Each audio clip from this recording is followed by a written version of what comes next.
Well, let's continue on our special coverage. Joining me now is TRT World's Soraya Salam. She was outside last night in Istanbul when demonstrators filed the streets near the AK Party headquarters and later near police headquarters. Soraya, you were outside, out in the streets. Give us your account on the events. Yeah, Ali John, it was really incredible.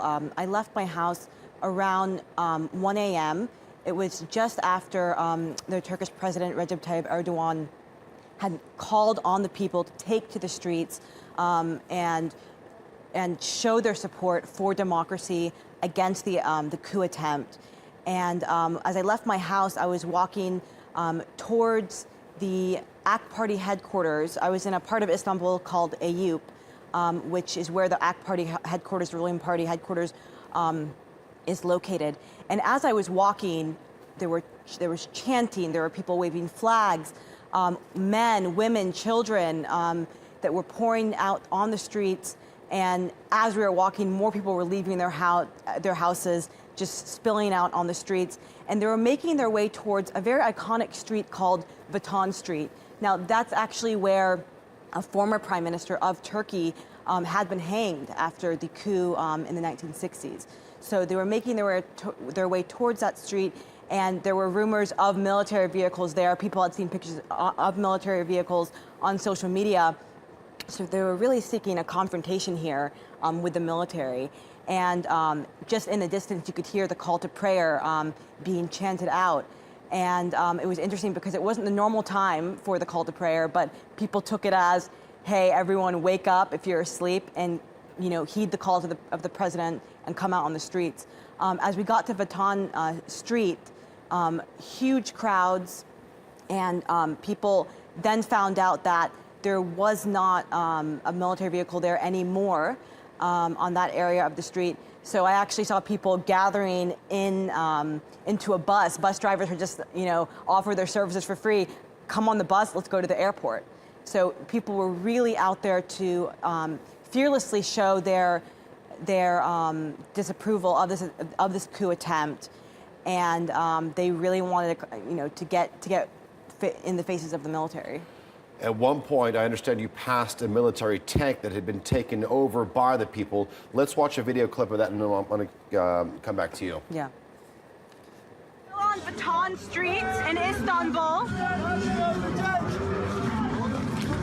and there are people on top of a military tank celebrating that they've overtaken this part of Istanbul from the military. Yeah, only police took over. The police took over.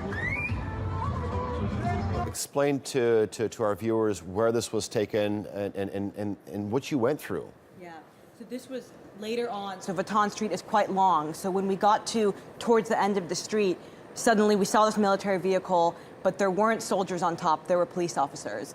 People were cheering, they were ecstatic, and apparently the people and the police had overtaken that area from the military.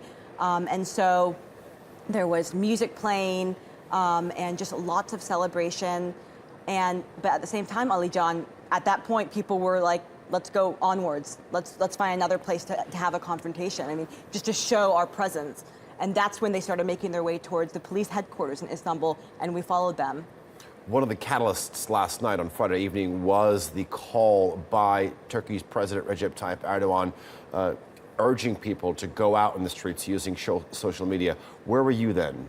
So at that time, when he had made that call, I was at home. I was watching the FaceTime video that we all know now of the president calling for people to come out on the streets. And right after he had made that announcement is when I made my way into the streets.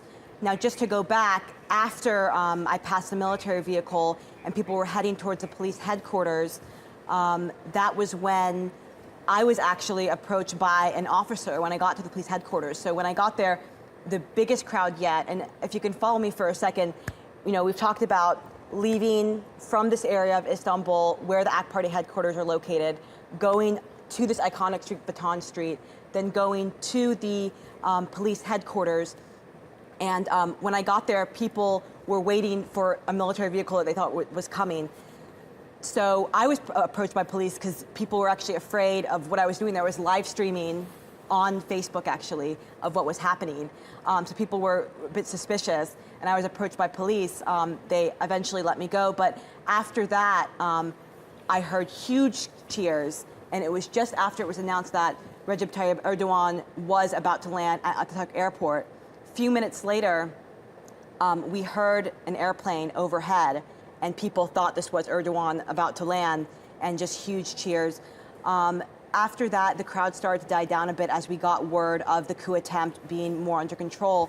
And I would like to say that on my way home, Alijan, we did pass a hospital, an emergency room, and people were yelling out, "Be positive, A positive," trying to get blood donors. So that was when I knew that this morning we'd hear about the death toll and the toll that it take. But it was truly a night of power for the Turkish people, and they really sent a message that no matter what party they were from, what their political leanings, they believed in democracy, they believed in the will of the people, and they were not going to take a military coup lying down. A unified voice indeed against these coup plotters. All right, great insight there. Thank you very much, Soraya. I really do appreciate it.